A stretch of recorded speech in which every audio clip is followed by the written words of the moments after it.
Okay, good evening. So the shir tonight, this is the last of the series before the summer break. And this Shabbos is Parshas Devarim. Of course, we have started the 9 days now, so we're also going to link this to Tisha. And they do link, and I'll try and explain how. It's a very interesting thing. Sefer Devarim is really one long speech. Moshe Rabbeinu's parting speech to Klal Yisrael.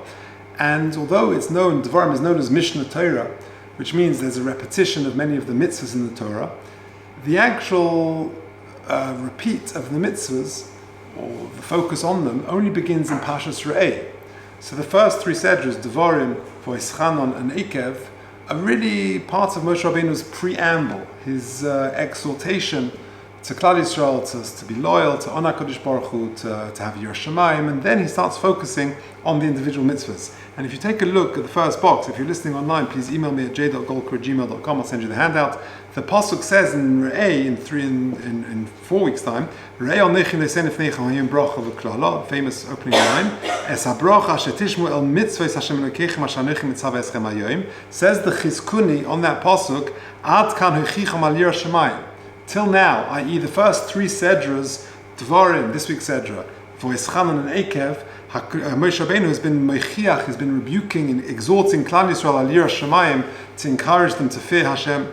Mikan ve'elech, from now, says the Chizkuni from Parshas Re'eh, Maschil l'sader lefneim es ha-mitzvahs, he starts going through the mitzvahs. Now, that's very interesting. So that means that this week's sedra, and indeed the next two sedras, are really a focus on Yiras Shamayim, Moshe Rabbeinu's parting message to Klal Yisrael. What is Yiras Shamayim? Take a look at the Gemara in Shabbos Lamed Aleph, the next box. Omer Rabbi bar Rav Huna kol adam sheyesh bo Torah ve'ein bo Yiras Shamayim. A person can be very learned and have a lot of Torah knowledge, but if he hasn't got Yiras Shamayim, doime legizbar shemosru lemafteichas hapnimiyos. It's like a gizbar, an attendant who's given you the inner keys for the inner chambers, umafteichas hachitzonius lemosru, but you haven't got the outer chamber.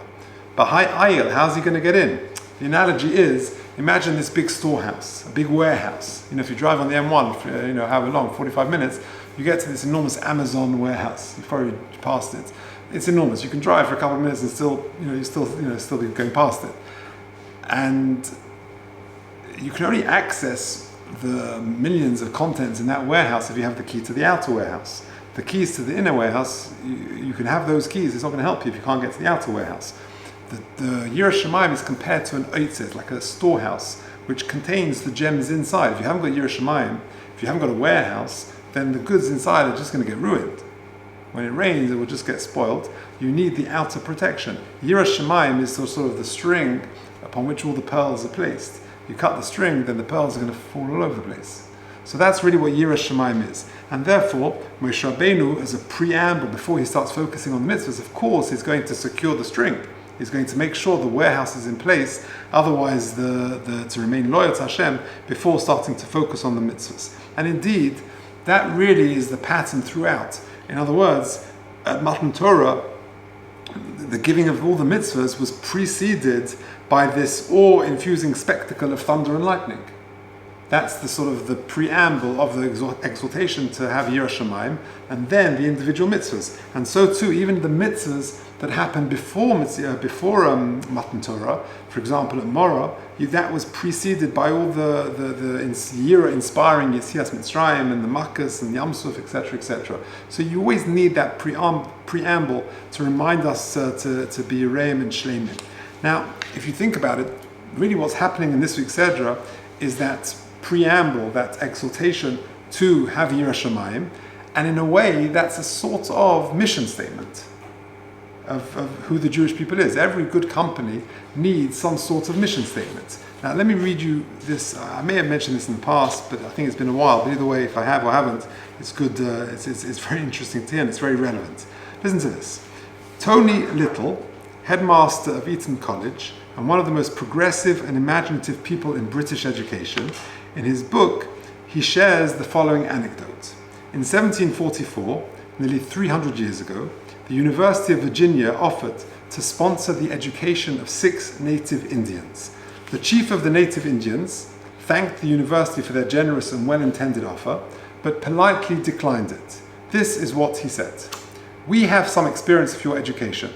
Several of our young people were formerly brought up at the colleges of the northern provinces. They were instructed in your sciences, but when they came back to us, they were bad runners, ignorant of every means of living in the woods, unable to bear either cold or hunger, knew neither how to build a cabin, take a deer, nor kill an enemy.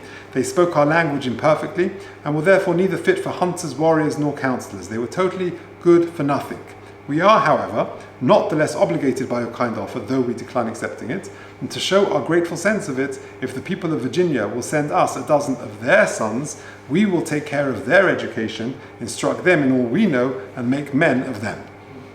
Now, the point is that the native Indians had a very different mission statement and objective to the University of Virginia.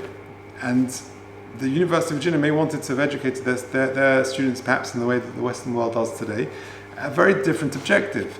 In a way, lahavdil elef havdalas, Moshe Rabbeinu is instructing Klal Yisrael on what our mission statement is. Now, how can you encapsulate what is the mission statement of Klal Yisrael? Take a look at Parshas Yisro. The most beautiful pasuk just before Matan Torah is ultimately the mission statement of Klal Yisrael. Says the pasuk in Yisro, the box number 2, Va'atem tihuli mamleches kohanim v'goy kodesh. Ultimately, our mission statement is to be a mamleches kohanim, a kingdom of priests, v'goy kodesh, and a holy people. That is what it's all about. To make a kiddush Hashem and to live a certain morally elevated life. And at the end of the day, that is our tefillah. That is our tefillah for our children, our hope for the next generation. The beautiful tefillah, Hadlakas Nerus. Think about the words. For Zakeni legadol bonim of nevonim, at one of the most auspicious times of the week, we daven, we should merit to have children and grandchildren, descendants, chachomim and nevonim, wise and understanding, oyav Hashem, who love Hashem, yirei Elokim, they fear God, anshe emes, they're honest, zera kodesh, holy seed, bashem dveikim, who have a connection with HaKadosh Baruch Hu. Umeirim es ha'olim b'Torah v'masim tovim, they illuminate the world in Torah and in good deeds, uv'chol meleches avodas habara, and in all aspects of avodas habara. In other words, even if you're not in the four walls of the Beis HaMedrash, you can be a plumber, an electrician, or whatever it may be, you can still make a Kiddush Hashem. That is really the tefillah, to have a connection with HaKadosh Baruch Hu, to live with an awareness of HaKadosh Baruch Hu's presence. Now, in the light of that, let me read you this. In a city in Israel, this is quoted from the English of Aleinu L'Shabeach, Rabbi Zilberstein Sefer. In a city in Israel, a group of people decided to expose certain electricians who were dishonestly inflating their prices at the expense of unsuspecting customers. They secretly wired a home with hidden cameras and instructed the woman of the house to plug a sabotaged appliance into an electrical outlet, thereby short-circuiting the entire electrical system of the house. Then she called several electricians to fix the quote-unquote problem. The first two electricians did not even bother inspecting the house, instead announcing that the entire system would have to be rewired to the tune of 2,000 or 3,000 shekels. But the third electrician, a religious Jew, carefully inspected the house, discovered the appliance that was the source of the problem, and quickly repaired it. He charged a mere 120 shekels for his services. In front of all three electricians, the instigators of the scheme emerged from their hiding place and confronted the duplicitous first two, demanding an explanation for their outrageous quotes. The electricians tried to deny that they had quoted such prices, but to no avail. They had been caught on camera. Then the men turned to the frum electrician and asked why he had not inflated his price as his colleagues had done. Thunderstruck, the electrician replied simply, "Hashem is watching me, and he knows if I lie. Besides, my parnasa is decreed on Rosh Hashanah, and I cannot change it by being dishonest." A prominent Kira professional related that when the story was made public, the frum electrician's integrity and emunah moved an entire family with whom he'd been working for months with little success to become religious. That is what we daven for, v'chol meleches avodas habara. That is a person who has zera kodesh b'Hashem dveikim. He lives with an awareness of the Rebbeinu Shalom. And really, the tefillah that we daven for is articulated beautifully in the Gemara in Brachas. The Gemara says in Brachas Yud Zayin Amud Aleph, this is box number 4, Ki have mifti rabbanon mibei Rebbe Amim. When the rabbanon took leave of each other, va'amri lo, another say it was a different yeshiva, amri lo hachi, this would be their greeting to one another.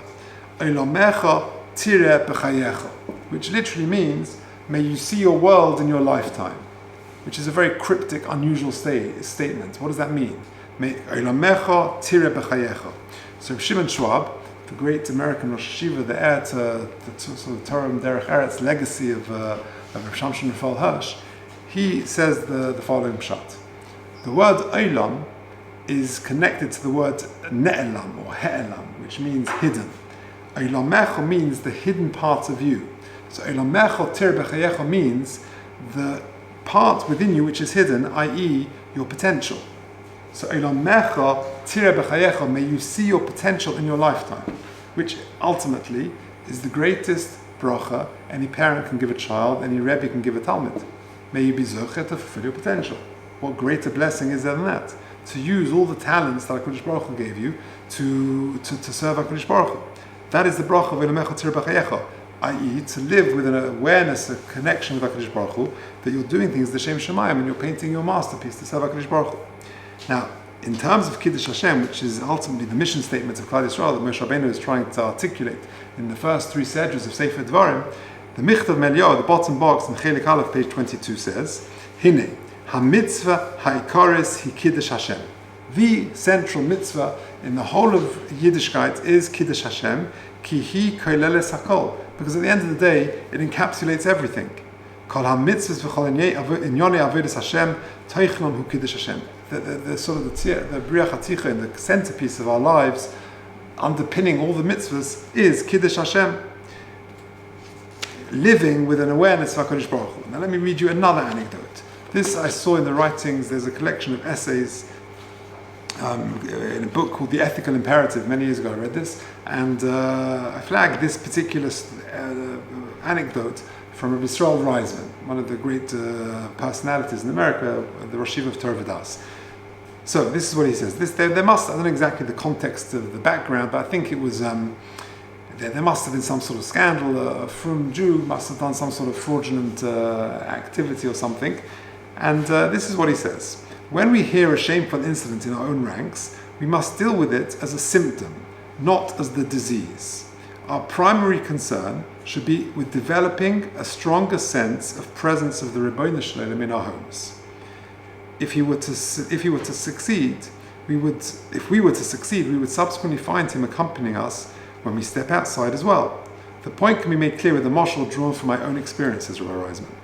As an American boy, I enjoy getting behind the wheel of a car. Once there, my aggressive, hurried style often gets the better of me and puts me in a position where my actions may, God forbid, cause unpleasant things to be said about Orthodox Jews. I don't condone this, and I accept criticism of my behavior, which my wife is often kind enough to provide. In my Beis HaMedrash days, I had the zechus of attending Reb Moshe Feinstein's Friday Shiurim at Mesivta Tiferes Yerushalayim for almost 2 years. Very often, my chaverim and I had the opportunity to drive Reb Moshe from the yeshiva to his home in FDR Drive. I can assure you that when Reb Moshe was in the car, my wife would have loved my driving. There was no danger of Chilul Hashem. Why? Because Reb Moshe was looking. Ask yourselves, how would you drive if Reb Moshe were looking? How would you talk to others if Reb Moshe was listening? How would you conduct your business affairs if Reb Moshe was in the office? We must learn to take this a step further and ask ourselves, how would we drive when the Ribbono Shel Olam is looking? How would we talk when he is listening? How do we conduct our business dealings with him in the office? As you can see, the problem is not that we must worry about the Gentiles who are watching. We'd be far better off worrying about the Creator watching. So that's really what Kiddush Hashem boils down to. If you turn over the page, the Pasuk says in Parshas Emor, V'lo sachalalu Hashem kodshi, don't make a chilul Hashem, v'nigdashti b'soich b'nei Yisrael ani Hashem mekadshchem. So the Rabbeinu B'chai makes a very interesting observation. Chilul Hashem, hu oven chomer b'yoseh. Chilul Hashem is a very serious crime. It's the most serious crime. U'motzinu shevit HaKadosh Baruch Hu v'al avodah zarah v'al lo v'tah chilul Hashem. HaKadosh Baruch Hu can mochel even the most heinous crime of avodah zarah, but not chilul Hashem. V'omnam, however, motzinu takana le'oven chilul Hashem k'sheyikadesh es Hashem keneged masha chilal. The only real antidote to chilul Hashem is to make a Kiddush Hashem. That explains the juxtaposition in the pasuk. Don't make a chilul Hashem. Beautiful. Now, this relates, I think, very squarely to the time of year we find ourselves. Because the Nesiva Shalom, in his Kuntrus on Bein HaMetzarim, he says the following. Look at paragraph 6. Hine. Tachlis Briosoi Shel Yehudi, Shu Yeh Dovek B'Hashem. Again, the same theme. It says the Nesiva Shalom, the Slonim Rebbe, the tachlis of our very existence is to have a connection with HaKadosh Baruch Hu, to be dveikim b'Hashem. V'zeh haya kol inyon shel Beis HaMikdash. And at the end of the day, that was the real purpose of the Beis HaMikdash. Shenis'ave HaKadosh Baruch Hu liyos le'dir b'tachtonim. HaKadosh Baruch Hu wanted a residence here in the lower world. HaKadosh Baruch Hu will reside in each and every one of us. That through the Beis HaMikdash we can have that connection with HaKadosh Baruch Hu. Therefore, the Churban, the lack of a Beis HaMikdash, it just makes that connection with HaKadosh Baruch Hu so much harder. That living with the presence of HaKadosh Baruch Hu, which is ultimately a whole raison d'etre, becomes so much more difficult. So Churban means not having that connection, that closeness with HaKadosh Baruch Hu. And he goes on and explains exactly how the Beis HaMikdash, how it achieves that. You can read it in your own time. But that's what the Nesiva Shalom is saying. Now, interestingly, in last week's Sedra, the connection Matas Maseh in this week's Devarim is exactly that. The Pasuk says the injunction of to make a Kiddush Hashem, V'yisim Nekiyim Ma'Hashem u'Misrael. A person's got to behave in a way which is beyond sort of reproof. I'll tell you a story, an interesting Maisa, and I checked this Maisa out. I may have told you this story before, but not for a while. It happened here in London. Gerald Halibard, maybe you know of him. I think he does in Hagas. Lovely fellow, lovely guy. He is or was a surveyor, and he worked in the West End.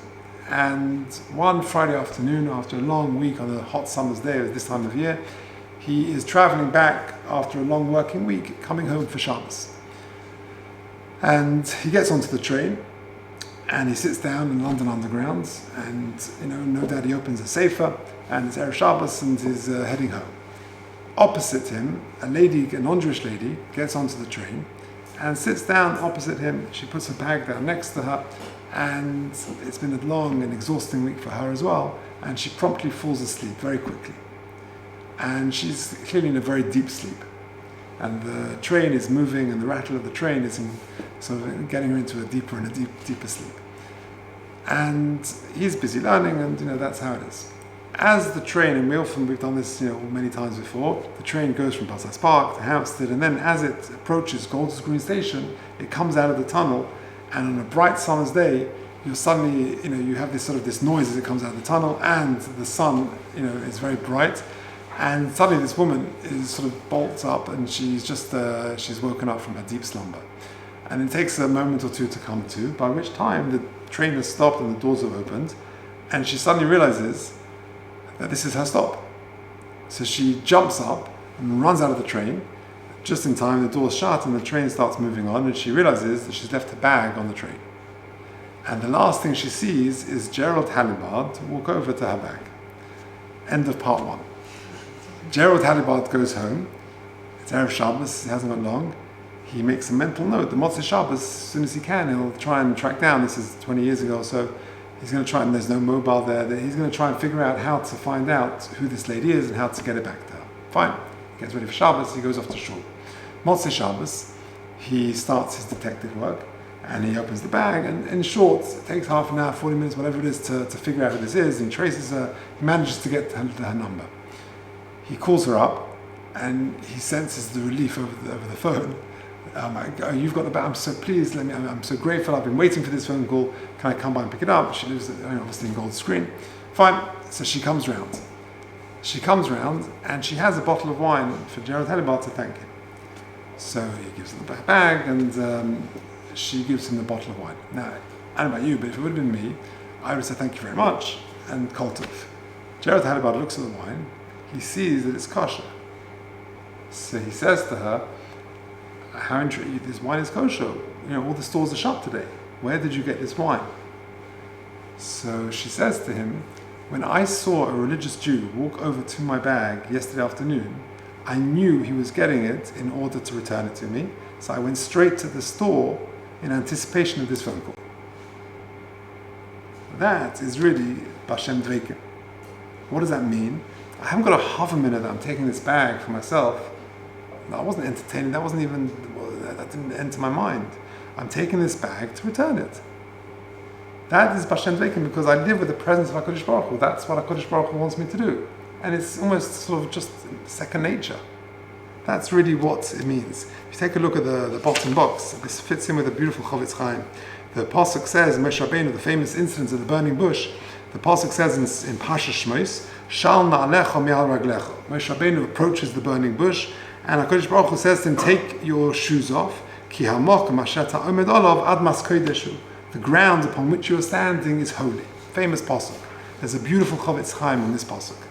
B'chol makom, or v'chol zman, yochel adam niskar vel boirei. Any place, any time, a person is able to connect, to get close to HaKadosh Baruch Hu. La'avdoi u'l'kayim mitzvosov. To serve him and to fulfill his mitzvahs. A person has got to just make sure there's no barriers between him and Hashem. Your sins are what are the barriers. You think about it. Imagine a magnet which is connecting, a piece of metal is pulling very strongly against it. And then you take the magnet, so you take the metal, and you wrap it with cotton wool, you wrap it with paper, and the more things you wrap it with, the less the pull is less. That's what our avonos are. Our neshamas are craving to get close to HaKadosh Baruch Hu, but we just sort of dirty them. We just wrap them with rubbish, with nonsense. So really, it's the barriers which is the impediment. That's what HaKadosh Baruch Hu is saying.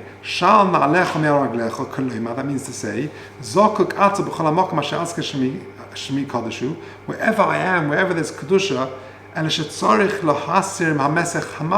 there's Kedusha everywhere. You've got to just take away the barriers. Take off the shoes, as it were. That's a metaphor for taking away the barriers. Etc. Just remove them. Just remove the barriers and there'll be that strong connection. Wherever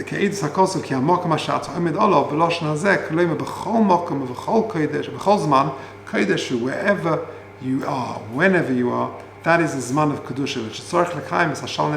All you got to do is take off your shoes, i.e., remove the barriers. A very beautiful idea. Any place, any time. And this perhaps is a sort of a good segue into a message, if you like, for the summer holidays. It's a funny time of year. Half our head is in the 9 days in Tisha, and somewhere on the back of our minds we're thinking of the summer holidays. The schools are winding down, and the summer season is upon us. Let me read you an insight I once heard, I forget who from what we say Shabbos Mincha. Shabbos Mincha is a beautiful tefillah of Atva Echad and Shemona Esra, and it talks about menucha, it talks about holiday time, rest time. So look at this. Atva Echad v'Shimcha Echad. We refer to Shabbos as Yom Menucha Kedusha, a day of rest, a day of Kedusha, etc. Avram Yogel, Yitzchak Yiranin, etc. And we refer to different types of rest. Menuchas Ahava Nudova. A person could go on holiday, can have leisure time, in order to spend more time with loved ones. Menuchas Ahava Nudova. To spend time with loved ones, with family, with friends. Menuchas Emes Ve'emunah. A person can go on holiday in order to recharge spiritual batteries. That you can use holiday time to daven a bit more slowly, to learn a bit, to read things you wouldn't normally read. A third reason to go on holiday is menuchas shalom v'shalva v'hashketu betach, just to chill out, just to relax a little bit. That's also okay, to recharge the physical, the emotional, the well-being batteries. All of those reasons are fine. Spending more menuchas ava, spending more time with the family and friends. Menuchas emes ve'emunah, to recharge the spiritual batteries. Menuchas shalom v'shalva v'hashketu betach, to recharge the physical and emotional batteries. All are fine, so long as al menuchasam yagdish v'eshemecha, that all of the menuchas have that objective of Kiddush Hashem.